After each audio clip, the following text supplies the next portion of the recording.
grosses lunettes, petites lunettes, ça.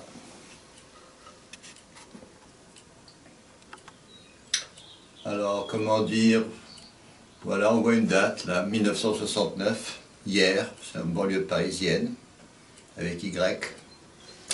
Et là, hier, c'était en 2017, hier, à Brest, petite librairie. Le même éditeur, mais enfin, c'est joliment fait, quoi. C'est imprimé normalement, tandis que là, c'est une abominable photocopie. On ne s'est même pas donné la peine de... Tu veux changer de lunettes? On ne s'est même pas donné la peine. Voilà, tiens, puis on va regarder un peu. Donc c'est un peu l'histoire des deux rencontres de René Guénon. René Guénon dans 1969, 1979, 2017. Oui, c'est ça, oui. Donc en fait, une rencontre aussi hier dans la librairie L'Arc-en-Ciel à Brest. Toute petite librairie qui fait partie de ces toutes petites librairies qui existent encore à notre époque, où il existe aussi des êtres humains. Oui, des êtres humains avec qui on peut parler, quoi. Et la rencontre avec deux chiens, hier aussi, deux chiens qui ont leur propre histoire, qui sont donc arrivés là, un chien blanc magnifique et un tout petit chien qui nous ont accueillis hier, ainsi qu'un bouquet de fleurs puisqu'on est au printemps 2017. Et puis on sort de personnes d'un certain âge qui ont de la feuille, quoi, qui comprennent, qui ne sont pas... Qui comprennent et qui sont encore vivants. On va dire qu'ils font partie des vivants. Les vivants, ils sont vivants. Avec toute leur fragilité, leur expérience, leur vie, etc. Puisqu'ils sont d'un certain âge. Et donc on retrouve donc Guénon qui Guénon, donc je disais, enfin le point de départ, il faut quand même dire nécessaire, mais non suffisant. Et même de plus en plus insuffisant, quoi. Et donc Guénon qui va être qui va être le point de départ pour cette année 2017. On espère des vidéos qui vont être vidéos, donc, un peu de toutes sortes, mais qui sont quand même au départ, tu tiens à ce qu'on parte de Guénon, puisque c'est quand même quelqu'un qui donne une structure de pensée intéressante, même à notre époque. Oui, que je comparais dans la vidéo qui était avant, qui n'est pas très bien faite d'après moi, enfin peu importe, c'est le camp de base. Vous voulez escalader l'Himalaya, il y a le camp de base. Alors, pour dire les choses de façon un peu comique, il y en a qui, en vrai, comment on appelle ça, en vrai alpinistes, se sont préparés, ils sont arrivés à pied, avec leurs porteurs, leurs bagages, c'est-à-dire leur érudition, avec une expérience. Il y en a qui, des petits genoux qui débarquent en hélicoptère, ils savent rien, ils comprennent rien, et ça devient chez eux une espèce de posture. Ça devient tout à fait une posture. Puis enfin, il y a évidemment un autre usage de René Guénon qui rend ce personnage de plus en plus sulfureux dans certains sites, disons royalistes par exemple, où Guénon est un monstre de duplicité, il ressuscite la gnose, etc. etc. Alors, bon, c'est assez amusant. Alors, sur cet auteur, voilà, entre ivoire et fumée, on pourrait dire, parce que bon, il y a quelque chose qu'il s'est refusé de comprendre toute sa vie. D'une part, parce qu'il ne connaissait à peu près rien au compagnonnage, et d'autre part, parce que son passage dans la franc-maçonnerie réelle a été très bref. C'est que cette organisation que nous appelons de façon comique dans un site dont on parlera peut-être, l'Honorable Société, donc la franc-maçonnerie, il n'y a strictement rien de traditionnel. Le mot même de franc-maçonnerie opérative est déjà induit une idée fausse. Constructeur du Moyen-Âge, il y a eu l'âge des cathédrales, et là il faut rendre hommage à des vrais historiens francs-maçons, édités généralement par Derby, Carvela, qui parle de la maçonnerie écossaise, qui était catholique, c'est un complot catholique, et puis tout de suite qui s'est fait en quelque sorte submerger par l'autre maçonnerie, disons orangiste, enfin protestante. Alors il y a même à propos des connaissances de René Guénon en matière de compagnonnage. Bon, il y a un site tenu par M. Matonnière, bon, très complet, voilà. Donc Guénon ne connaissait rien au compagnonnage, et puis sur la maçonnerie, c'est jusqu'au bout, et illusionné d'une façon extraordinaire. Et bon, alors ça c'est le petit détail quand même, quand on lit aperçu sur l'initiation et tout ça, les organisations initiatiques, tout un baratin avec suivez mon regard, la franc-maçonnerie, zéro. Bon, la franc-maçonnerie, elle a duré ses qualités. Elle ne pouvait pas ne pas arriver. Donc, si tu veux, l'occidental, il n'y a pas que ses racines chrétiennes. Certains parlent de racines musulmanes ou islamiques, disons un humus. Parce que, bon, on s'est précipité sur les traités scientifiques écrits en arabe. Je dis bien écrits en arabe au Moyen-Âge, comme la fin sur le monde. Donc il y a un humus islamique et il y a surtout des racines, ils ne sont pas que chrétiennes. Donc si tu veux, judéo-chrétiennes, pour employer un mot assez récent. Et il y a eu la Renaissance, il y a eu les Lumières, il y a eu donc la franc-maçonnerie, surtout protestante, il y a eu le marxisme, et un espèce de renouveau du judaïsme qui joue un rôle quand même assez étrange, puisque bon, enfin, tout ce qui a trait à la destruction de la civilisation occidentale, on trouve toujours une grande surreprésentation, pour employer un mot à la mode, des juifs, quoi. Bon. Bon, et là, on renvoie au nihilisme, au marxisme culturel, bon, etc. Mais enfin, sur ces choses, on s'est déjà exprimé dans un autre site. Et puis bon, laisse tomber, c'est le sublunaire, les crabes, les menthes religieuses, les tarentules, les scolopendres, on s'en fout. Alors si tu dis on s'en fout, qu'est-ce que tu veux apporter en, on va dire en positif, c'est une façon de parler. Qu'est-ce que tu as envie d'apporter comme pierre, quoi? Parce alors, chacun apporte sa pierre. Chacun apporte sa pierre. Donc, voilà. Si qu'est-ce que tu as envie de faire partager, puisqu'une vidéo c'est pour faire partager. Alors pour faire partager un peu plus, enfin pour donner envie peut-être après aux gens qui écouteront d'aller un peu plus loin, c'est-à-dire de lire peut-être Guénon, de lire aussi peut-être d'autres choses. Oui, alors de lire. Qu'est-ce que tu as envie d'apporter en positif? Bon, voilà. alors, bon, positif, nous-mêmes, on écrit, c'est les éditions comme ça, bon, il s'agit de sciences sacrées, parce qu'en matière de sciences sacrées, René Guénon a indiqué des vagues directions. Donc, principalement, bon, la géométrie, c'est encore à développer. Il y a, en quelque sorte, le mystère qui est attaché à deux alphabets séparés par 12 siècles de distance, mais qui fonctionnent, enfin, qui sont conçus au départ de la même façon, c'est l'arabe et l'hébreu. Mais pas des alphabets comme ABCD 1, 2, 3, 4. À un moment donné, il y a eu une mutation. Quand on dit que Alif ou Aleph c'est 1, 3, 8 ou 1, 30, 80, il y a là une mutation qu'il est absolument impossible de retrouver en allant déterrer des ostrakas dans le désert du Negev. C'est pas comme ça. À un moment donné, il y a une mutation. Et cette mutation, elle ne peut absolument pas être attribuée à des peuples nomades, ceci, cela, enfin tout le folklore, en quelque sorte bédouin de l'Ancien Testament, c'est du folklore, quoi.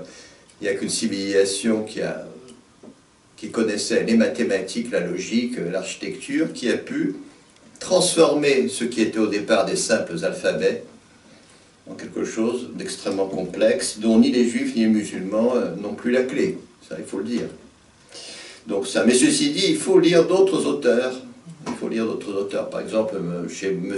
Dachès, qui a un site, je crois, Pierre Vivante, c'est extraordinaire de voir ce franc-maçon à propos des erreurs de perspective de René Guénon, quoi, de fantasmatique à propos d'initiation virtuelle et tout ça. Il rejoint exactement l'analyse d'un certain admirateur d'Evola, édité par Pardès, enfin Renato Del Ponte. Il n'y a jamais eu de rituel immuable transmis par la fin des temps, il n'y a jamais eu de... Enfin bon. Et à la fin, on arrive dans je ne sais plus quel auteur, qu'à la fin, Guénon, dans un de ses correspondants, pour redonner à la franc-maçonnerie voilà, la fameuse initiation virtuelle, il faudrait prononcer El Shaddai, alors on demandera ça à un juif d'un quelconque ghetto. Si possible, un acidique complètement allumé, on meurt de rire. Donc, ceci dit, il faut lire des différents auteurs. Il faut lire différents auteurs Bon, pour terminer avec la franc-maçonnerie, celle dite Sous les lys, donc c'est un ouvrage très drôle où on montre que le fameux chevalier, comment il s'appelle ce chevalier?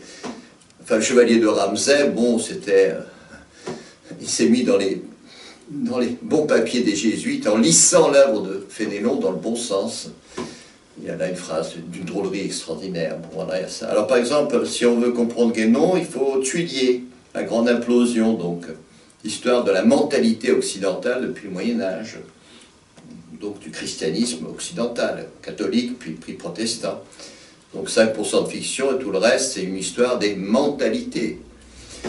On pourrait même recouper avec, parce que M. Attali, pour lequel on n'a pas un amour exagéré, a écrit aussi une brève histoire du temps, comment petit à petit l'horloge sur les beffrois, enfin la mécanisation du temps en quelque sorte, si tant est que le terme convienne. Donc il y a des auteurs à lire, parce que l'occidental, qui rêve à partir de Guénon qu'il va s'évader, il va transcender, il ne va rien transcender du tout, puisque si tu veux, il nage littéralement son âme, sa pensée, ses sentiments, sa façon de comprendre, on est immergé dans un flot d'images, de mots, de concepts qui remontent à l'an 1000. Du reste, ça vaut aussi pour les musulmans. Monsieur Taïk Ramadan, comment tu l'appelles, ce brillant jeune homme, oui, dangereux, n'est-ce pas? Très dangereux, très fin, mais bon, il a raison de dire il n'y a pas un islam. Normalement, bon, un islam turc, un islam algérien, un islam ce que tu veux, tu as une hérédité.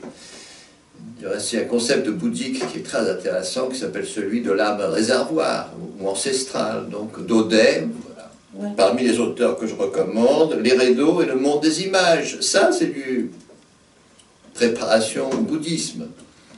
Si tant est de nouveau, enfin quand on parle de bouddhisme, on ne parle pas du Dalai Lama. Encore une fois, on raye. Quand on parle d'hindouisme, on ne parle pas de M. Aurobindo, ni même de M. Ramana Maharshi, dont Danielou, le célèbre érudit qui fait toute une propagande du reste pour expliquer que... Enfin bon, il est homo, comment le fameux Danielou, il a vu de près Ramana Maharshi. C'est une usine pour entuber les Occidentaux, quoi. Donc, il faut se cultiver et il faut faire avec ce qu'on est. Avec ce qu'on est. Et toi, voilà, toi, tu es un Français, toi, tu es peut-être un Anglais, toi, ceci, cela, tu es peut-être un Américain du Sud. Je dis Américain du Sud, je pense que bon, un communiste qui a quelque chose à dire, forcément c'est un latin, quoi. Ou il s'appelle Malaparte, ou ce que tu veux, mais enfin quand c'est un français, bon, on raye. La gauche, on raye. Donc en fait, si tu veux, le but un peu de ces vidéos, c'est aussi de donner à la fois des lectures à avoir, puis des idées, de pouvoir... des lectures. Des lectures, un autre son de cloche, peut-être avec, on va dire, des mises en perspective, des réflexions, Et on présentera nos propres travaux qui sont très érudits, voilà. Parfaitement techniques, sur des domaines que Guénon a à peine effleurés, parce que sur l'art des lettres, que ce soit en hébreu ou en arabe, il a... Bon, en fait, il ne savait pas. Quand il écrit Ruch à l'Arcane, il y a une petite note, au Moyen-Âge, il y avait quatre équerres, donc les 4 évangélistes, et puis après, il va chercher des pots chinois, mais bon, il ne sait pas. Il y a des tas de choses à propos de lesquelles Guénon n'a pas idée, il ne sait pas, tout simplement. Bon. Mais en même temps, du point de vue pratique, encore que j'aime pas ce mot, parce que quand je lis dans les traités... enfin de certains juifs, la Kabbale pratique, mais on rigole, mais qu'est-ce que c'est que ce mot horrible? La Kabbale pratique, sans compter que bon... Donc je vais dire, du point de vue de la voix, elle commence par la façon dont la maîtresse de maison tient sa maison, quoi. Tout compte. Le choix des assiettes, le décor, la façon de préparer les plats, le choix des lectures, l'ambiance. En réalité, pour effondrer le monde moderne, il suffirait d'un peu de culture. Mais la vraie culture, ça ne consiste pas à connaître par cœur Mozart ou Chopin, qui est une musique de Bourges, même s'il y a des beaux passages. La culture, comme diraient ceux qui rêvent à l'alchimie, l'agriculture. Le meilleur cadeau, pour donner un exemple pratique qu'on puisse faire à un garçon, c'est à un moment donné lui offrir un canif pour qu'il sculpte sur du bois. Ou bien une fille pour qu'elle apprenne à broder. Bon, elle s'achète un t-shirt. Bon. Les féministes diront oui, mais la fille peut très bien aussi apprendre la sculpture et le garçon à broder. Il y a bien un brodeur à notre marché, dans notre marché. Et il y a un brodeur dans notre marché, dans le Nord, il tricote. Mais voilà. je veux dire. Donc l'un ou l'autre, peu importe. La maîtresse maîtresse de maison peut aussi être un maître de maison, puisque toi tu aimes souvent faire la vaisselle et ranger les choses. Je fais la vaisselle exprès et je range même, je dispose mes casseroles et mes couverts d'une certaine façon qui apaise l'âme, qui apaise l'âme, après des réflexions, après des écrits, après un travail qui parfois est informatique aussi. La voix, elle commence ici, maintenant, ici, là. Maintenant. Là. À chaque geste qu'on fait, il faut qu'il y ait une force. Bon, évidemment, on n'arrive pas ça tout de suite quand on est ado. Bon, enfin, la moindre fille qui passe, ah, bon, mais très bien. Mais si tu veux, voilà. Puis aussi, bon, alors, ce sont des vidéos qui seront beaucoup plus légères qu'à certains sites, bon, pour ne pas le nommer Apocalypse Seconde Lettre, quoi. On nous a reproché, mais ça devient horriblement compliqué ou complexe, c'est pas la même chose. Mais bon, disons que dans ce site, comme dans certains de nos écrits, comme dans de nombreuses musiques, on sait bien qu'on va avoir en face de nous, pour dire de façon drôle, des Ganesh, mais sans la musaraigne, quoi. Donc des grosses têtes. Il connaît 10 langues, 20 langues, 30 langues. Il a lu, par exemple, Alain de Benoît. Alors on est effaré, 264 000 bouquins. C'est beaucoup. C'est beaucoup trop. C'est beaucoup pour un seul homme ou même pour plusieurs hommes, c'est sûr. Ou même, maintenant, c'est peut-être aussi le côté collectionneur, on sait pas. Collectionneur, c'est pas ça. Voilà. Mais si tu veux, il y a l'occidental, intelligent et cultivé, il y a une énorme dérive. Alors, sans parler du QI, du volume cérébral, on sourit un peu. Il y a un site qui est très drôle, enfin, le blog de M. Paul Kersey, j'appelle ça le lamento de Lucia de la Mer-Mort, n'est-ce pas? Bon, un artisan qui, façon taoïste, enfin ça peut être un turc, un chinois ou un martien, qui divinement monte un mur. Ici on en a chez notre copain le bûcheron, là, il a fait venir son copain, il venait de Savoie, il vous a monté un mur avec des cailloux de granit, il faut voir ce que c'est, quoi. Quelqu'un qui fait divinement son métier, il est sur la voie. Un touche-à-tout qui fait n'importe quoi, par exemple, on connaît un littéraire comme ça, il veut écrire des textes, il ne sait même pas se servir des merveilleuses machines, il ne sait pas aligner, c'est dégueulasse, il ne veut pas, il a autre chose à faire, les paragraphes ne sont pas alignés, tout est dégueulasse, ça va quoi. Donc, la voix, pour citer un adage zen, c'est évidemment, c'est très fallacieux le zen, puisque, enfin, ce cher, bon, enfin, on parlera du zen une autre fois.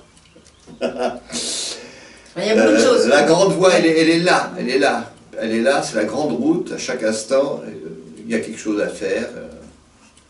Pour citer un autre contexte, pour citer le sorcier, bon, il y a un défi, quoi. C'est ça, la voie. Et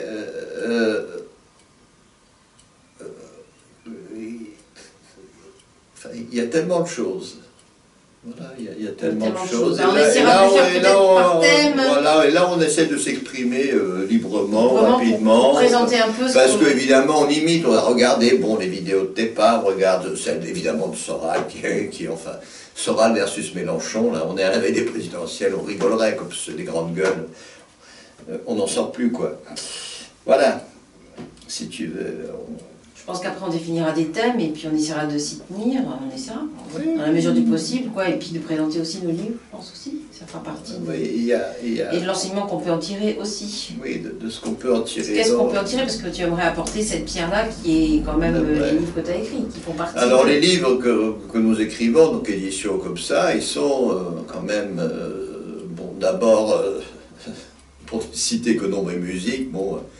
Il y a un chapitre où on démolit complètement M. Reguigne, franc-maçon mathématicien, qui veut démontrer qu'à partir de l'accord carte-ton-carte, on obtient un merveilleux, extraordinaire et asymétrique octave de do à do. C'est n'importe quoi. René Guénon aurait fait dire ça par son épouse pianiste. Elle aurait dit, mais il est fou celui-là.